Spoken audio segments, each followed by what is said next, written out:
Hello, good morning children. बेटा once again I welcome you all in English compulsory class. हमने जो है 3 poems जो है कंप्लीट कर ली थी. ठीक है. The Nobel nature, the boys song और द होप. आज मैं आपको फोर्थ जो हमारी सेकंड लास्ट, क्योंकि हमारी 5 ही पोएम है. ठीक है. फोर्थ हमारी जो सेकंड लास्ट पोएम है the seven ages of man, वो कंप्लीट कराऊंगी. ठीक है. अब बेटा देखो, ये जो है पोएम ये विलियम शेक्सपियर की लिखी हुई है, जो कि एक बहुत ही जाने माने कवि माने जाते हैं. ठीक है. और ये जो पोएम है, ये देखो 7 एजेस ऑफ मैन, मतलब कि मैन की, मनुष्य की 7 एजेस, 7 अवस्थाएं. ठीक है. कि इंसान जो अपना जीवन जीता है ना, वो 7 एजेस में, 7 अवस्थाओं में जीता. मतलब कि हम पूरी हमारी लाइफ को 7 पार्ट्स में हम डिवाइड कर सकते हैं. ठीक है. हमारी पूरी लाइफ को हम 7 पार्ट्स में डिवाइड कर सकते हैं. कि हम जब दुनिया में आते हैं, पैदा होते हैं, तब से लेकर मरने तक हम 7 पार्ट्स में अपनी लाइफ को डिवाइड कर सकते हैं, 7 अवस्थाओं में अपना जीवन जीते हैं. इसमें ये भी बताया गया है कि ये दुनिया जो है, ये संसार जो है, ये जो दुनिया है, वो क्या है, एक स्टेज है. और इसमें रहने वाले जितने भी लोग हैं, वो सब क्या हैं, कलाकार हैं. सब अपना अपना रोल, भगवान सबको अपना अपना रोल दे के भेजता है. हम अपना रोल निभाते हैं, अपनी भूमिका निभाते हैं और इस दुनिया से चले जाते हैं. सबका आना भी तय है तो सबका जाना भी तय है. ठीक है. सब लोग पैदा होते हैं, अपना काम, अपनी रिस्पॉन्सिबिलिटी निभाते हैं और दुनिया से चले जाते हैं. लेकिन जब वो इस दुनिया में आना, पैदा होना और मरना, ठीक है, इसके बीच में जो वो रोल प्ले करते हैं, वो 7 पार्ट्स में करते हैं, 7 अवस्थाओं में करते हैं. ठीक है. तो ये उसी के ऊपर ये जो है पोएम है. अब देखो इसमें 7 ages of man. All the world's stage and all the man and women merely players. कि ये पूरा संसार एक स्टेज है, एक रंगमंच है. And all the man and women merely players.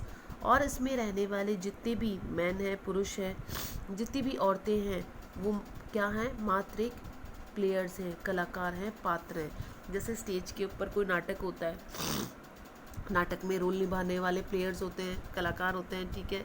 Artist होते हैं. तो वैसे ही ये दुनिया भी एक स्टेज है और इसमें रहने वाले सारे के सारे जो लोग हैं, वो एक कलाकार हैं, पात्र हैं, प्लेयर्स हैं. ठीक है.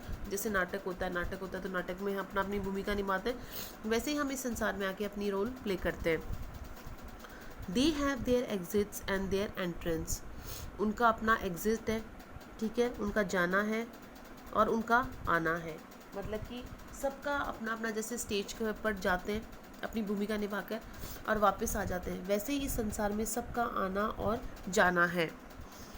And one man in his time plays many parts. और एक इंसान अपने समय में, मतलब अपने जीवन में बहुत सारी भूमिकाएं निभाता है. His acts being 7 ages. और वो कितनी अवस्थाओं में जीवन जीता है, 7 ages, 7 अवस्थाओं में. मतलब कि उसकी पूरी लाइफ को कितने पार्ट्स में डिवाइड करा गया है, 7 पार्ट्स में डिवाइड करा गया है. कि इंसान जो है, बताया गया है कि ये पूरी दुनिया एक स्टेज है और इसमें रहने वाले जितने भी लोग हैं, वो उस स्टेज के कलाकार हैं, प्लेयर्स हैं. सब लोगों का आना तय है, सब लोगों का जाना तय है. और इंसान अपनी लाइफ में 7 पार्ट्स, 7 रोल्स प्ले करता है, 7 भूमिकाएं निभाता है. सबसे पहली, एट द फर्स्ट इन्फेंट. सबसे पहली जो उसकी भूमिका होती है, सबसे पहला जो अपना रोल प्ले करता है, वो इन्फेंट. इन्फेंट होता है नवजात शिशु. ठीक है. इन्फेंट होता है नवजात शिशु, जब बच्चा पैदा होता है. ठीक है. Mewling and packing in the nurse arm. अब देखो, सबसे पहला रोल किस चीज़ का प्ले करता है, इन्फेंट का. ठीक है. इन्फेंट क्या होता है, जो बच्चा पैदा होता है, ठीक है, नवजात बच्चा, उसका काम क्या होता है, उसका अपना रोल होता है. वो नर्स की हाथों में, नर्स की गोदी में क्या करता है, म्यूलिंग. म्यूलिंग का मतलब होता है रोना, ठीक है, चीखना. पकिंग का मतलब होता है उल्टियाँ करना. कि नर्स की गोदी के अंदर जब बच्चा पैदा होता है, आपको उसके मुंह से बुलबुले से निकलते हैं, उल्टियाँ से निकलती है, रोता है. ठीक है. तो सबसे पहली भूमिका होती है छोटे बच्चे, पैदा होने वाले बच्चे की, जिसका रोल क्या है, कि नर्स की गोदी में वो रोता है. Then the whining school boy. फिर दूसरी जो स्टेज आती है, दूसरी अवस्था जो आती है वाइनिंग, वाइनिंग का मतलब होता है शिकायत करना, ठीक है, शिकायत करने वाले स्कूली बच्चे की, तो ये होती है दूसरी अवस्था जब बच्चा शिकायत करता है। विथ हिज सैशल, सैशल होता है बेटा बैग। अब बच्चा जो स्कूल जाने वाला बच्चा होता है आपको पता है कैसा होता है, शिकायत करने वाला होता है, ठीक है, वो स्कूल जाने का उसका मन नहीं करता, अपने बैग को लटका कर जाता है। एंड शाइनिंग मॉर्निंग फेस, उसका चेहरा तो बिल्कुल सुबह की जैसे चमक होती है सुबह में, ठीक है, सुबह की जैसे चमक होती है वैसे होता है, ठीक है, कि जैसे सुबह का सूरज होता है उसमें कितनी चमक होती है, ठीक है, तो चेहरा तो बिल्कुल वैसे ही होता है चमकता हुआ, ठीक है, लेकिन वो शिकायत करता हुआ स्कूल जाता है। क्रीपिंग लाइक स्नेल, और कैसे स्कूल जाता है, क्रीपिंग, क्रीपिंग का मतलब होता है रेंगना, रेंगते हुए स्कूल जाता है। स्नेल, स्नेल जानवर होता है घोंगा जो ज़मीन पे यूं जो है रेंग रेंग कर चलता है, तो ये भी बिल्कुल बच्चे को किससे कंपेयर करा गया है, स्नेल से कंपेयर करा गया है, घोंगे से कंपेयर करा गया है कि स्कूल जाने वाला बच्चा भी शिकायत करता है, हालांकि उसके चेहरे में बहुत चमक होती है, ठीक है, लेकिन वो स्कूल जाने का को तैयार नहीं होता है, वो रेंगता हुआ जो है स्कूल जाता है। अनविलिंग टू गो, अनविलिंग का मतलब होता है बिना इच्छा के, बिना इच्छा के स्कूल जाता है, ठीक है। अब देखो इसके जो वर्ड मीनिंग्स है बेटा वो आप देख लो अभी तक के। प्लेयर्स आप जानते हो क्या होता है, पात्र जिसे बोलते हैं, ठीक है, कलाकार। और बाकी कौन सा है, म्यूलिंग, म्यूलिंग का मतलब क्या होता है, रोना, ठीक है। पकिंग का मतलब उल्टी करना, ठीक है। वाइनिंग का मतलब शिकायत, ठीक है। सैशल का मतलब क्या होता है, बैग, ठीक है। तो वैसे मैं बता रही हूँ, लिखने की ज़रूरत नहीं है, आप जो है अपने आप ही कर सकते हो, ठीक है। आगे बेटा, अब तो इंसान की लाइफ को 7 पार्ट में डिवाइड कर सकते हैं, 7 अवस्थाएं जीता है। पहली अवस्था कौन सी होती है, पहला उसका रोल किसका होता है, बच्चे का रोल होता है जो कि नर्स की गोदी में रोता है, उल्टियाँ करता है।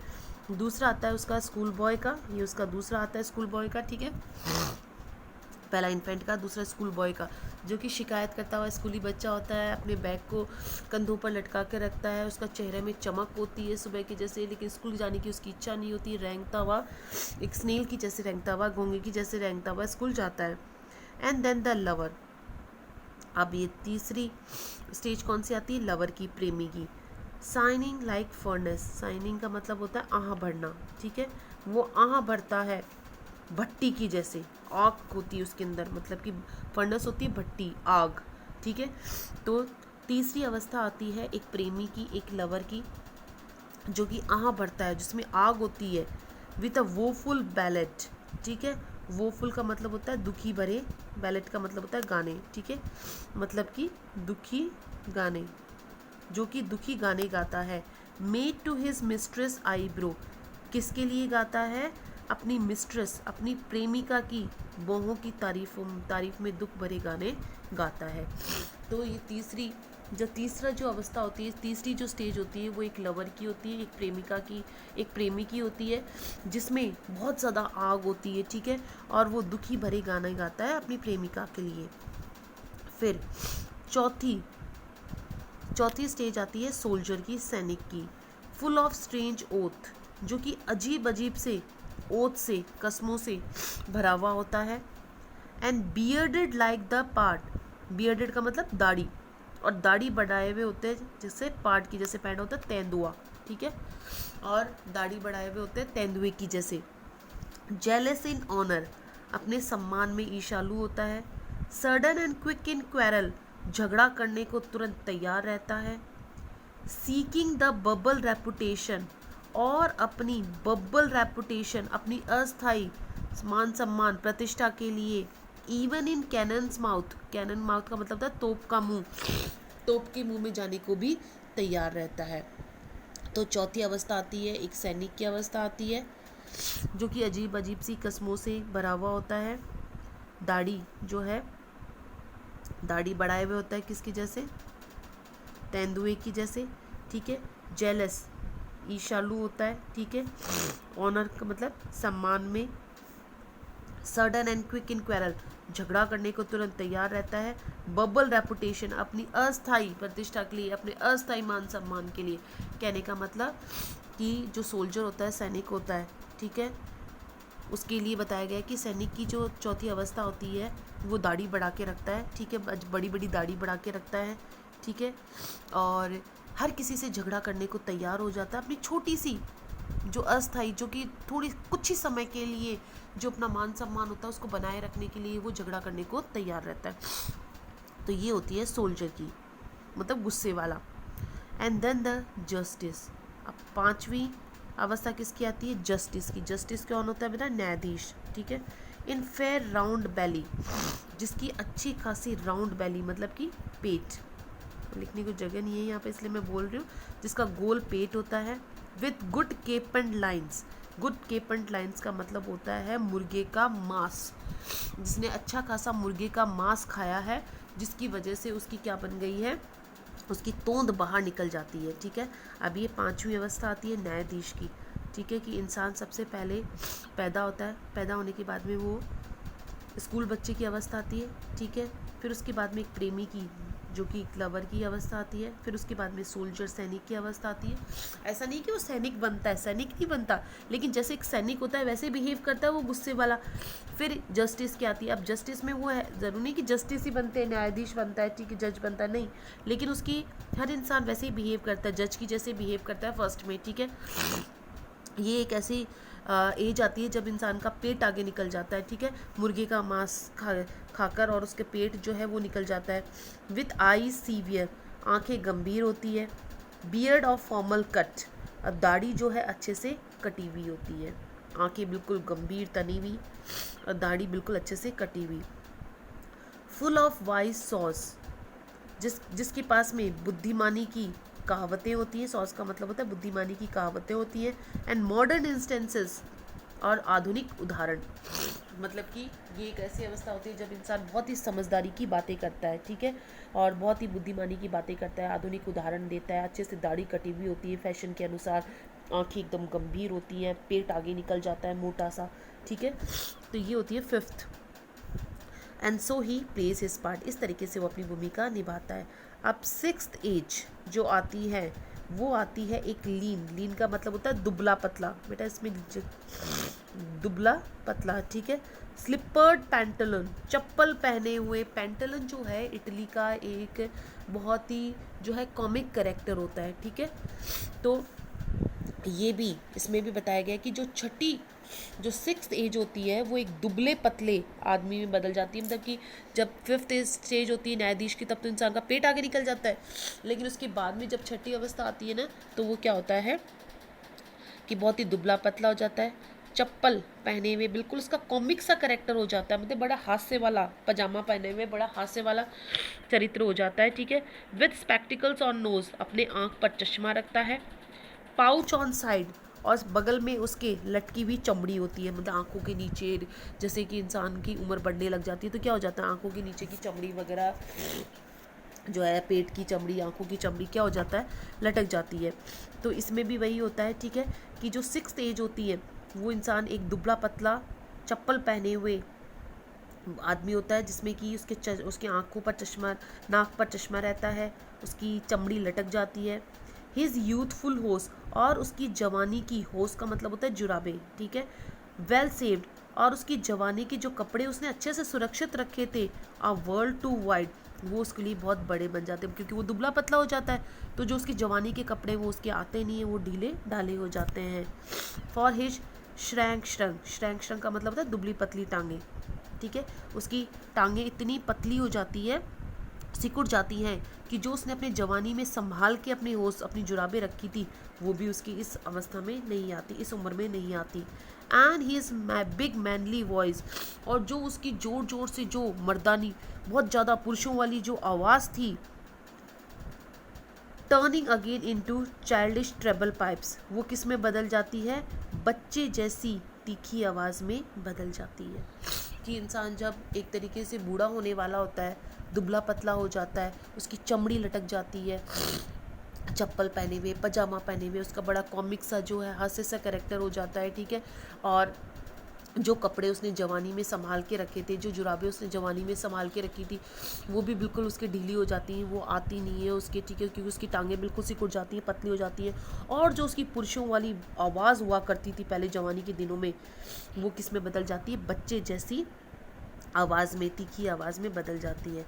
And whistles in his sound, और जब बोलता है तो उसकी आवाज़ में सीटी की आवाज़ निकलने लग जाती है, मतलब उसकी आवाज़ भी बदल जाती है, बच्चों जैसी हो जाती है। लास्ट सीन ऑफ ऑल, अब आता है ज़िंदगी का सबसे आखिरी सीन, मतलब कि 7वीं stage. That ends the stage eventual history, जिसके साथ में इस पूरे इवेंचुअल हिस्ट्री का, इस पूरे इतिहास का अंत हो जाता है, जो कि बुढ़ापा होता है, ठीक है, वृद्धावस्था जिसे बुढ़ापा बोलते हैं, ठीक है। इन साइकिन चाइल्डनेसनेस, ये दूसरी बच्चों वाली अवस्था होती है, बाल्य जिस, ठीक है। एंड मेयर ऑब्लिवेन, और एक मात्र ऑब्लिवेन हो जाती है, मतलब उसकी याददाश्ती चली जाती है, बहुत ज़्यादा ओल्ड स्टेज जिसे बोलते हैं, बूढ़े की अवस्था, ठीक है। सबसे आखिरी सीन होता है जिसके साथ में पूरे जो हिस्ट्री है, जो इतिहास है, उसका अंत हो जाता है, जिसे दूसरी बचपन की उम्र भी कहा जाता है, जिसके साथ में ऑब्लिवियन, मतलब ऑब्लिवियन का मतलब याददाश्ती चली जाती है, ठीक है। सेंस टीथ, सेंस का मतलब होता है बिना, किसी चीज़ के बिना, सेंस बिना, सेंस टीथ मतलब कि दांतों के बिना हो जाता है। सेंस आइज, आंखों के बिना हो जाता है। सेंस टेस्ट, स्वाद के बिना हो जाता है। सेंस एवरीथिंग, हर एक चीज़ के बिना हो जाता है। तो ये होती है सबसे लास्ट स्टेज, जिसके साथ में उसके बाद में डेथ हो जाती है। आया बेटा समझ में? तो 7 अवस्थाएं होती हैं। 7 अवस्थाएं किस किस की होती हैं? देखो, सबसे पहली कौन सी होती है? सबसे पहले कौन सी होती है? इन्फेंट, ठीक है, सबसे पहली होती है इन्फेंट की। सेकंड कौन सी होती है? स्कूल बॉय की। सबका अपना अपना रोल आपको याद करना है। सबसे पहली जो स्टेज है, अवस्था होती है, वो इन्फेंट की होती है, एक बच्चे की होती है, जो कि क्या करता है, पैदा होता है बच्चा, नर्स की गोदी में रोता है, वही रोल होता है उसका, वही रोल प्ले करता है। सेकंड होता है स्कूल बॉय का, जो कि स्कूल जाने को तैयार नहीं होता, शिकायत करता हुआ स्कूल जाता है, रेंगता हुआ स्कूल जाता है, ठीक है। थर्ड जो होता है वो लवर का, उसमें लवर में एक तरीके से बिल्कुल आग होती है, अपनी प्रेमिका के लिए दुख भरे गाने गाता है। चौथी जो होती है वो एक सोल्जर की होती है, एक सैनिक की होती है, ठीक है। एक जैसे एक सैनिक बहुत गुस्से वाला होता है, हर किसी से झगड़ा करने को तैयार होता है, तो वैसी होती है, ठीक है। फिफ्थ जो है वो जस्टिस की होती है। जस्टिस क्या होता है कि है ना, उसका मोटा सा पेट आगे निकल जाता है, ठीक है, और दाढ़ी भी अच्छे से कटा के रखता है, और बहुत ज़्यादा